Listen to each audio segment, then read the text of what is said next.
1. En el año 1974, un documento confidencial del Departamento de Estado de Estados Unidos, coordinado por Henry Kissinger y conocido como Informe Kissinger o Memorandum 200, NSSM 200. National Security Study Memorandum 200, analizaba las implicaciones del crecimiento de la población mundial para la seguridad y los intereses globales de Estados Unidos. US Department of State, 1974. El documento, de carácter confidencial, no fue desclasificado hasta 1989. 2. El informe resulta de un gran interés para interpretar una vertiente fundamental de las políticas sociales demográficas del período neoliberal.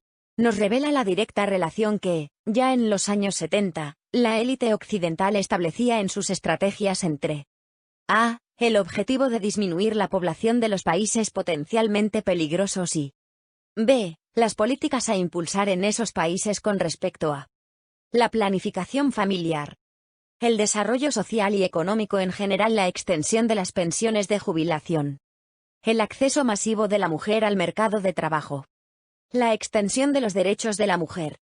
3.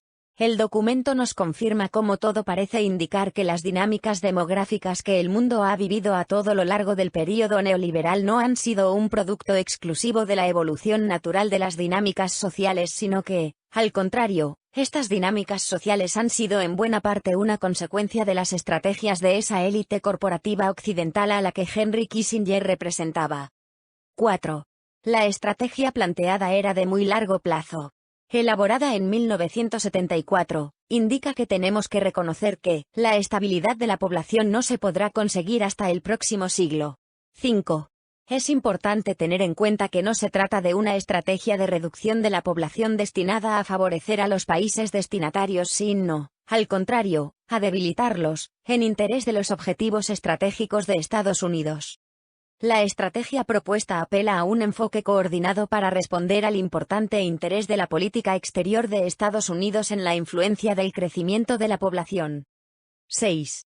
Aunque el objetivo directo del documento es la reducción de la población de los países en desarrollo, el texto clarifica que este objetivo no puede hacerse efectivo sin impulsar políticas similares en los países avanzados. Es vital que el esfuerzo por desarrollar y fortalecer el compromiso por parte de los líderes de los países en desarrollo no sea visto por estos países como una política de los países industrializados destinada a contener su fortaleza o a reservar recursos para uso de los países ricos. ¿Qué es exactamente lo que el informe reconoce pretender? El desarrollo de una percepción como esa podría generar una seria reacción adversa a la causa de la estabilidad de la población. Por ello, Estados Unidos y otros países ricos deberían asegurar que las políticas que defienden para los países en desarrollo serían aceptables en sus propios países. Esto puede requerir debate público y afirmación de nuestras políticas. Como vemos, el informe acaba extendiendo estas políticas de reducción de la población también a los países industrializados. 7. El informe apunta como agentes claves de la ejecución de estas políticas a las agencias gubernamentales de Estados Unidos. B. Las agencias de la ONU. C. Fundaciones y ONGs. 8.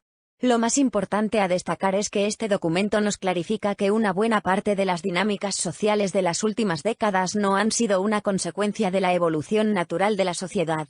O, al menos, no han sido exclusivamente esto, sino que han estado también sistemáticamente impulsadas por la élite corporativa. Lamentablemente, no como un instrumento para mejorar el bienestar social y los derechos sociales y económicos. Al contrario, estos derechos socioeconómicos se han impulsado como un instrumento para debilitar los países a través de la contención o reducción de la población.